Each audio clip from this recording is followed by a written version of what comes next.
नमस्कार, मेरे साथ मौजूद हैं आजमगढ़ मंडल के मंडल अध्यक्ष हैं आप सरदार सेना के परमानंद पटेल सिंह, और इनसे हम बात करेंगे में सगड़ी विधानसभा है ये इस इलाके के विकास को लेकर के, और देखते हैं इनकी क्या राय होती है। सर ये बताइए, आज तक जितने भी विकास के वादे हुए, चुनाव में जो विकास की बात कही गई सगड़ी विधानसभा को लेकर के, आपको क्या लगता है कि कुछ हुआ काम? सबसे पहले आप जैसे पत्रकारों को धन्यवाद। आपको भी धन्यवाद, आपने समय दिया। आपका मुद्दा रहा कि सगड़ी विकास जितने लोकसभा विधानसभा में जितना वादा किया जाता है विकास के पर्पज से, क्या उसमें कितना सच्चाई है, कितना गलत है। तो सच्चाई तो यह है कि जितना पार्टियां चुनाव के समय घोषणा करती हैं उस समय 25% तक भी लागू हो जाता तो भी क्षेत्र का विकास हो जाता। वो तो उस समय केवल जनता से वोट लेने के लिए घोषणाएं लोग करते हैं, इसके बाद भूल जाते हैं। सगड़ी में सबसे बड़ी समस्या है नाली, पानी का निकास। चाहे जिस भी गांव क्षेत्र में आप जाएंगे वहां सबसे बड़ी आज समस्या नाली और पानी का निकास का बना हुआ है, और साथ ही साथ रोड ज्यादातर गड्ढा युक्त हो गया, मुक्त नहीं युक्त हो गया है। जो हमारे शासन के लोग गड्ढा मुक्त की बात कर रहे हैं, लेकिन शासन के लोगों तक यहाँ के लोग जानकारी नहीं दे पा रहे हैं। अधिकांश रोड गड्ढा युक्त है। तो मैं आप जैसे लोगों के द्वारा यह शासन प्रशासन तक बात पहुंचा रहा हूं। पानी और प्लस रोड ये दोनों बनाया जाए पूर्व समय। क्या हम लोग जितना जनहित में, चाहे बंधे को लेकर, बाढ़ को लेकर, चाहे शारदा सहायक खंड 32 में पानी को लेकर हम लोग ज्ञापन देते रहे, लेकिन संभवतः अभी तक उस पर किसी की निगाह शासन प्रशासन की नहीं पड़ी। उस समय तो हाँ किया गया। एक बात बताइए, यहाँ पे इतने विधायक हुए, कुछ काम धाम इन लोगों ने नहीं किया है क्या? देखें, सच्चाई तो है कि जिस मुताबिक होना चाहिए उस मुताबिक हमें शिथिलता दिखाई दे रही है, लेकिन फिर भी लोग जहां तक जिसका जो दायरा था, सोच थी, वहां तक लोग किए। उस पर बहुत हम जाना नहीं चाहते हैं, क्योंकि इसमें फिर दलगत बात आ जाएगी। सरदार सेना का क्या भूमिका है सगड़ी विधानसभा में? हमारा जनहित को लेकर, जनता के हित को लेकर विवाद रहता है। जो सर्व लोगों को जिस चीज से लाभ हो और जो चीज से परेशानी है उसको हम शासन प्रशासन को इंगित करते रहते हैं। इस सगड़ी विधानसभा को लेकर कि यहाँ की समस्या एक थी, मुझे याद है जब देवारांचल में बाढ़ आई हुई थी, आप लोग एसडीएम सगड़ी के यहाँ पहुंचे थे और अपनी समस्याओं को लेकर आप लोगों ने ज्ञापन सौंपा था।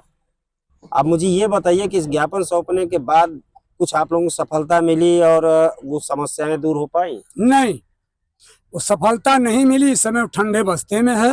जब बाढ़ आती है तो पूरे बाढ़ संबंधित अधिकारी, डीएम, एसडीएम सभी लोग दौड़ना शुरू करते हैं। अब बाढ़ जाने के बाद सभी लोग शांत हो जाते हैं। आज के दौर में अगर बाढ़ को देखते हुए आज ही कार्य किया जाए, हम लोग पक्का डिवाइडर यानी बंधे की तरफ से, पानी की तरफ से दीवार चला दिया जाए, ताकि बंधे का जो जमीनी जीवाणु हैं, डील वगैरह किए रहते हैं, वो खत्म हो जाता। लेकिन ऐसा कार्य नहीं हो रहा है। बंधा टूट गया था, उस पर भी हम लोग गए थे। आज आपसे मैं बता रहा हूँ कि पूरा धान की फसल कट गई। संभवतः शारदा सहायक खंड 32 में 1 महीना भी पानी नहीं रहा है। तो मौसम साथ दिया कि टाइम से बरसात होती रही कि क्षेत्र के लोगों को नहर की आवश्यकता कम पड़ी, और हर साल उसकी सफाई होती है। मामला ठंडे बस्ते में चला गया, आप लोगों ने ज्ञापन दिया, देवारांचल में बाढ़ खत्म, तो आप लोग भी तो ठंडे हो गए। हाँ, ठंडे तो जरूर हैं, लेकिन हमारा तो बस कहना ही है। अगर ये लोग नहीं करेंगे तो आगामी दिनों में हम बड़ा आंदोलन करेंगे। अच्छा, ठंडे हम नहीं हैं, हम समय देख रहे हैं। अगर समय के मुताबिक लोग नहीं इस पर कुछ कार्रवाई किए तो हम बड़े आंदोलन की तरफ जाएंगे। अच्छा, और जनता के सहयोग से। एक बात बताइए, आजमगढ़ में 2 सांसद हुए, एक दिनेश लाल निरहुआ 1.5 साल रहे, और ये अभी वर्तमान में सांसद हैं धर्मेंद्र यादव। बेहतर सांसद कौन लगा आपको अब तक? क्या इस पर अभी तो यह 1.5 साल के करीब इनका हुआ है, 1.5 साल वो कर चुके, समथिंग लगभग बराबर ही है। लोग कहते हैं दिनेश लाल ने बहुत नहीं, काम तो करवा दलगत दिया। बात है। देखिए ये तो दलगत बात है, जो उनके पक्ष में होगा का वो अच्छा होगा, जो इनके पक्ष में होगा वो अच्छा होगा। लेकिन अभी हमारे देखने में लग रहा है कि समथिंग लोग बराबर ये चल रहे हैं, बराबर चल रहे हैं।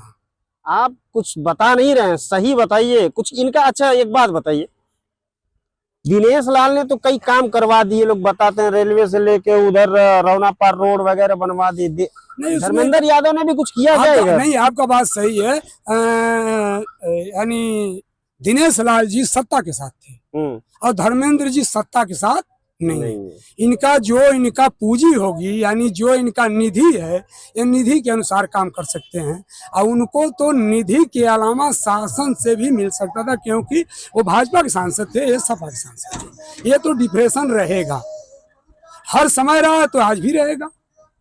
अच्छा, सगड़ी विधानसभा में सड़कों को लेके क्या कहना चाहेंगे? सड़कें सरकार का निर्देश है गड्ढा मुक्त हो जाए, अभी आप कह रहे हैं कि गांव की सड़कें गड्ढा युक्त, तो ये जो लिंक रोड है आने जाने के लिए, वो कुछ सड़कें चुस्त दुरुस्त हुई हैं? नहीं, ये नहीं हुई है।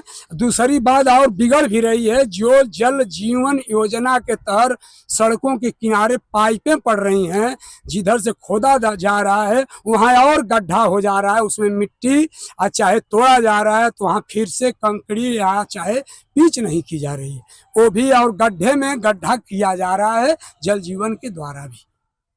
सड़कें दुरुस्त नहीं। तो ये आपने देखा, ये कुछ समस्याएं थी, कुछ बातचीत हमने की। चलिए कहीं और चलते हैं, कुछ लोगों से बातचीत करेंगे। दीजिए हमें इजाजत। मैं हूं वीर सिंह, देखते रहिए समाचार इंडिया लाइव।